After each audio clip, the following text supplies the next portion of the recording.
Hey sports fans, Coach Nick here, and welcome to B-Ball Breakdown. I went through the Heat-Knicks game from Sunday, and I gotta tell you, the Heat are definitely vulnerable.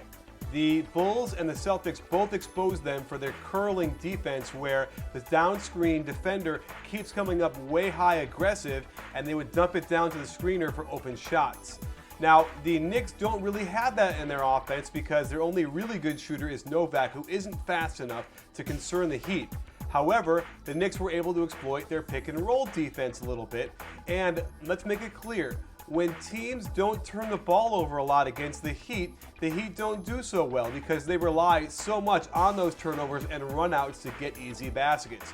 As they get deeper in the playoffs, the teams get better, scout better, and will turn the ball over less, which is a recipe for disaster for the Heat, and they'll be lucky to get out of the Eastern Conference Finals. With Tyson Chandler guarding Chris Bosh, they're going to run a curl here almost like a guard, and Shumpert plays this very poorly by not helping out, and Chandler lets him have it. Where Bosh has trouble is in the traditional post-up against Chandler on the high post here, and Chandler forces a tough miss. With Mike Woodson as coach, the Knicks aren't immune to bad offense, and watch how much standing around happens in this play. It's not like they're tired, the game's just started. There's a simple turnover in the lane, and watch how devastating the Knicks are once they get out in the fast break. This is what they rely on.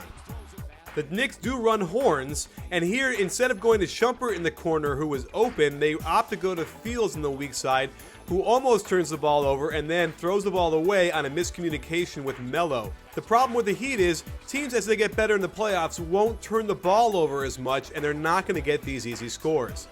The Heat let LeBron go one-on-one against Melo in the post, and it's a mistake because he couldn't keep Melo in front of him. In a theme, Bosh was way late coming over and couldn't get the rebound. Heat fans like to talk about Chalmers' great defense, but if he can let Baron Davis get in the lane and score on him like that, he ain't so great. In an intense game like this, Melo loses track of what the shot clock is and ends up committing a shot clock violation. What I'd be concerned with is his reaction afterwards. He is smiling like it's not that big of a deal, and I wonder if you think that's a big a deal because certainly Mike Woodson looks like he's concerned about it.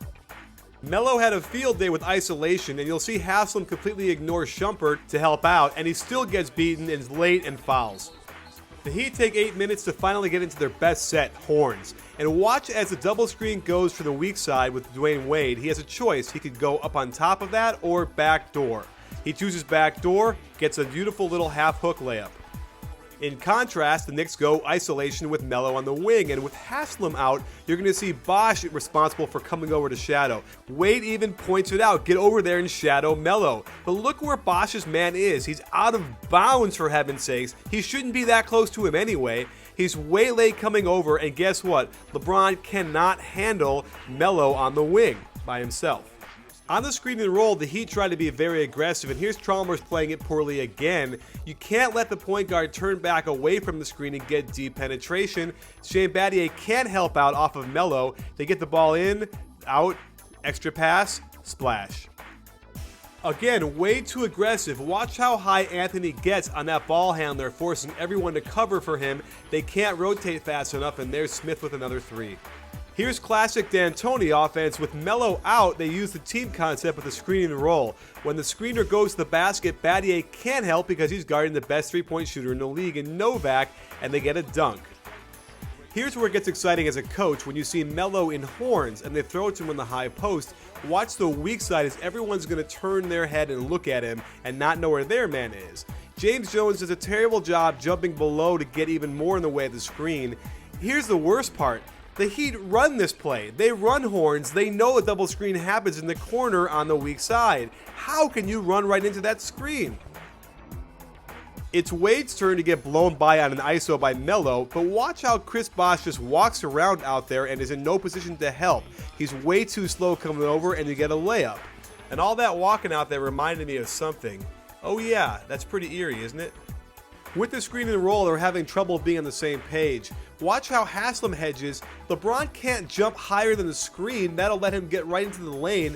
4 Heat players in the lane bunched around the ball. Of course it's going to be a kick out for a wide open 3. Because the Knicks defense is over-aggressive on screen and rolls, you'll see how Tyson Chandler is going to screen down and literally take LeBron out. It's nice to be home, not getting that call on you, and they splash the three. The Knicks squandered some serious opportunities to take control of this game. Here you'll see Anthony on LeBron in an ISO situation, and guess what? Anthony gets a great steal. Landry Fields kills them though by making the wrong decision. Should have been a bounce pass for a layup. Instead he goes back to Anthony, and when Fields gets the ball, he misses a little bunny in the lane. And right back down the court, Fields lets Wade post him up and back him down. There is no help inexplicably, and Wade gets an easy shot. While I think that LeBron is the best player in the league, he still lacks some basic moves to the basket. What was he going to try and do here? It looked sort of like a European two-step, but he needs to develop better footwork and more variety on those finishes. The Heat run a nice curl with Dwayne Wade screening down. When both defenders pop up to Mike Miller, Wade gets a dunk. This is the exact play the Bulls and the Celtics exploited the Heat on, and I suppose Spoelstra said, we could do it too. Here's the definition of bad offense. When your lead guard just stands around for a long time after passing the ball in, that's bad. And watch Mike Miller standing almost next to him. That's also bad spacing. And somehow they get an ISO with LeBron. He gets in the lane, but watch, he's going to travel before the contact, but they give him free throws anyway. The Knicks turn up their intensity on defense, and watch how you'll have 4 Miami Heat players above the three-point line. This is great defense as they deny the ball, and here comes Shumpert displaying his amazing defensive abilities as he gets a beautiful steal on Dwayne Wade. However, when they come back down, he does a weak attempt at a layup, and he misses. Coming right back down, though, he gets to showcase again his defensive ability, something that probably has never happened to Wade, getting ripped twice in a row. And this time he comes down, makes the right decision, beautiful pass, Landry Fields layup.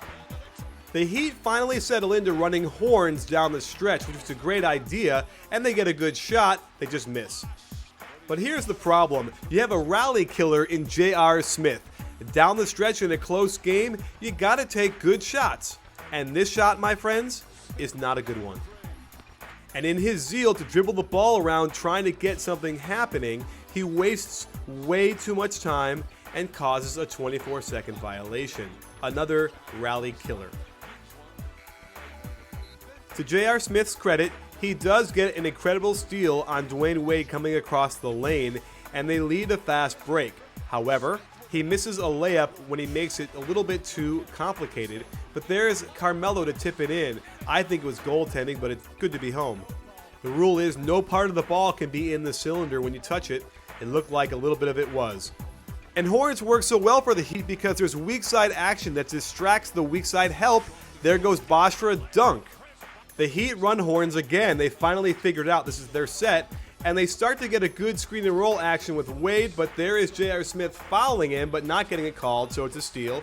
And after he dunks, he celebrates a little bit too much. Doesn't run back hard, doesn't pick up his man Dwayne Wade, who gets right to the basket for a layup, and now J.R. Smith is mad at Novak for not helping him, which is a bunch of BS.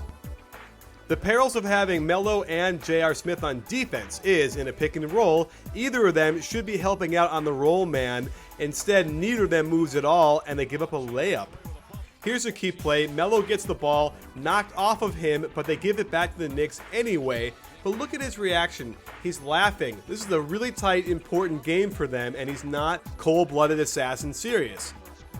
Remember how Melo kept blowing by LeBron on those ISOs? Well, it's LeBron's turn, and instead, he just pulls up and settles for a jump shot, and Tyson Chandler gets confused and goes to the wrong guy to box out. With Baron Davis ailing, they turn to J.R. Smith to be their point guard? Oh my goodness. And because of that, when he does his kind of crazy defensive dribble, he misses Melo wide open in the high post. And when they finally get it to him off of really good position by LeBron James and a push-off by Melo, he gets a tough shot that misses. And a crucial play, Chandler's probably tired from playing so much defense, he doesn't hedge on that screen and roll. They're forced to switch, and Wade just rises up and buries the jumper. Here's a crucial possession. They're down 5. Melo's been torching the Heat all night. They don't even get the chance to look at him because J.R. Smith, early in the shot clock, just fires up an awful three. Again, the Heat do a very quick screen and roll with Chandler's man. He's nowhere near a hedge, and they get a wide open jumper. Out of a timeout, they run another Phoenix Suns pick and roll style where you'll see LeBron can't help on the roller because he's guarding Carmelo, and that gets him a dunk. Looking to ice the game, they go to Dwayne Wade's screen and roll on the sideline, and Wade gets right into the lane. He smartly doesn't take the shot, and they patiently work the ball around until you see Baron Davis with an awful closeout, and there's Chalmers with a nice finish. And Davis effectively ends the game by leaving his feet unsmartly and getting a charge and a turnover. So what can we learn from this? I think the Heat are more vulnerable looking at this game than anything we can tell about the Knicks. The Knicks are definitely shorthanded without Amari Stoudemire, but it's almost a moot point because no matter what happens with him coming back, he won't have enough time to get a rhythm going. And if you'd seen the Bulls and Derrick Rose, the Bulls are very lucky they're going to get Rose back for several games to get him back in the rhythm, because without that, they would be vulnerable too. So the Heat, having struggled with the Knicks team that's clearly going to be 7th or 8th, is a real cause for concern. And they haven't been playing well at all after the All-Star break. And when these two coaches get better and more time to prepare, the Heat are going to have more and more problems. Chris Bosh is also a concern because even though he might have 20 points in the game, they're very quiet, very ineffectual, and his defense, like I showed you, hasn't been as good as it has been in the past. So, can the Heat overcome these issues and get on a roll? Maybe. They certainly have the experience from last year to get there, but there's a lot of teams now that are ready to knock them off, and certainly the Bulls are there. And the Celtics are coming along like banshees, and certainly have handled the Heat enough to cause great concern for anybody wanting to put money down on the Heat to get to the finals or beyond. Well, thanks for joining us. Stay tuned for lots more coming up. We got some really cool playoff previews coming up soon, so don't miss those. And don't forget, at B-Ball Breakdown, it's not a channel, it's a conversation.